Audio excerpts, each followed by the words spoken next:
Hi everyone, it is day 3, round 3 of our first week.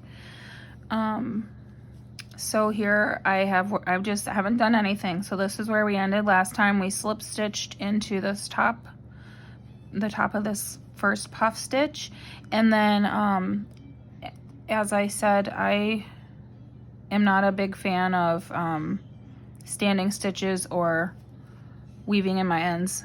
So I'm actually going to keep this on the hook and do my color change with the traditional way instead of a standing stitch, because for some reason I just don't feel like they are sturdy enough. So I'm actually going to do a slip stitch into this chain space, because that's where we're going to start working with our next round.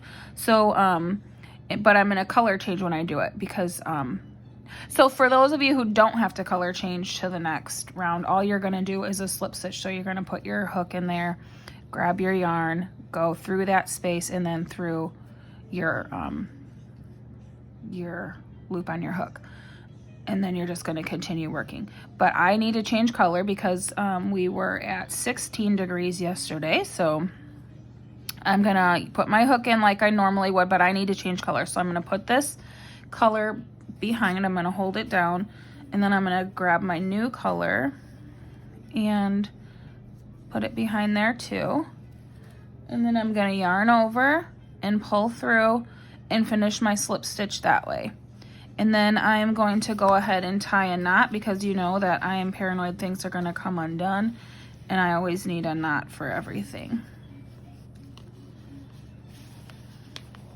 Okay, and then I'm going to continue. Then I am going to, I already cut my green before I came on, so I'm going to keep my tails over here so that way I can weave them in while I stitch. First, you're going to chain 2, and this round is going to be 4 double chain clusters. So we're going to be doing those partial double crochets. We're going to do 4 of them, and then we're going to close it up. So you're just going to do like you would normally do a double crochet, yarn over, go through the chain space. On this round, again, we're going into the spaces, not in between the stitches, not into any actual stitches. Okay, so then you're gonna yarn over again and pull through your space, and then yarn over and pull through again. You're just doing the double crochet right up until that very last yarn over and pull through. You're going to leave that on the hook till the end. So with each double crochet, you're going to have 1 loop still on your hook. You're going to add 1 loop each time. So here I have got 1.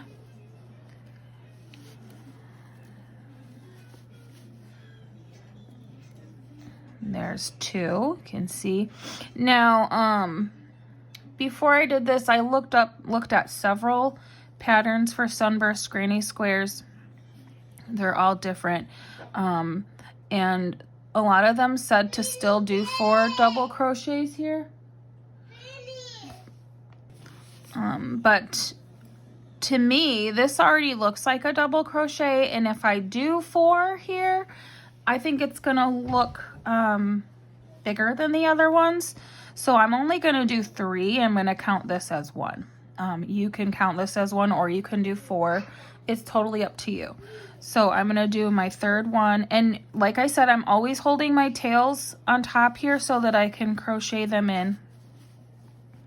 Okay, so for this one, you can see I have 1, 2, 3 double crochets plus my chain still on my hook. So that's for this one, it is 4 because my chain counts. Then you're gonna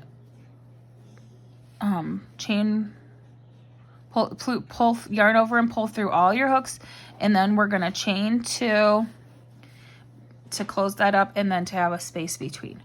So for this one, we're gonna be starting, and then since the gap is a little bit bigger here, I'm actually gonna put these tails back here, and I'm gonna sew them in at the end so that they're not sticking out. So I've got them under these 4 But then I'm going to sew the rest of this in at the end because I don't want it to be sticking out in between each of my stitches. So I'm going to yarn over and I'm going to start my double crochets in this next chain space. And with each double crochet, I'm going to leave one loop on the hook. So this is a tad different than the first one because we don't have that first chain 2. So we're starting with one on the hook.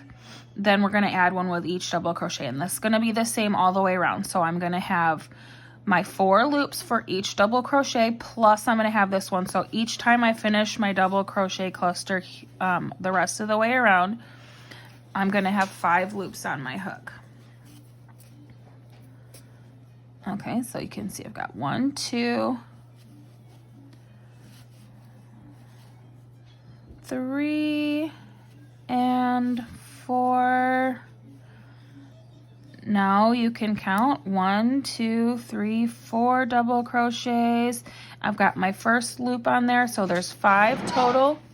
I'm gonna close it up with my last yarn over and pull through all of those. Then I'm gonna chain and chain. So you can see there's a little gap in there. So if I had continued my tails, you'd be able to see those, and they would also easily pull out if it ever got snagged on something. So we're not gonna sew those. We're not gonna do the rest of those that way. Okay, so I'm gonna do one more, and then I'm gonna go all the way around, and I'll come back at the end.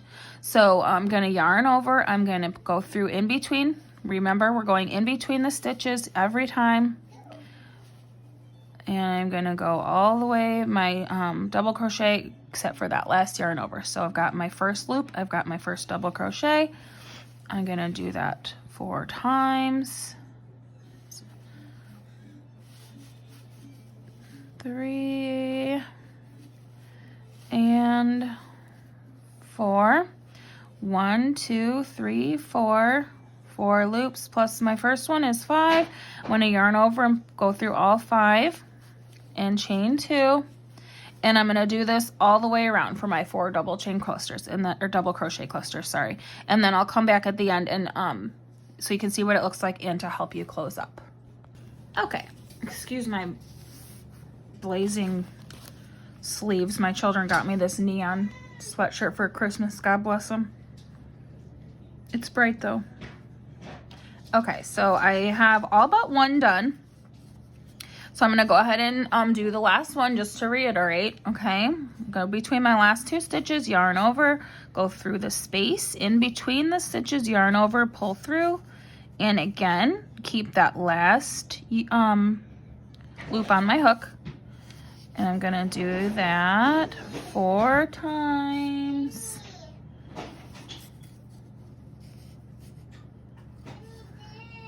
And then I am going to have my 5 loops on my hook, and I'm going to yarn over and pull through all of them.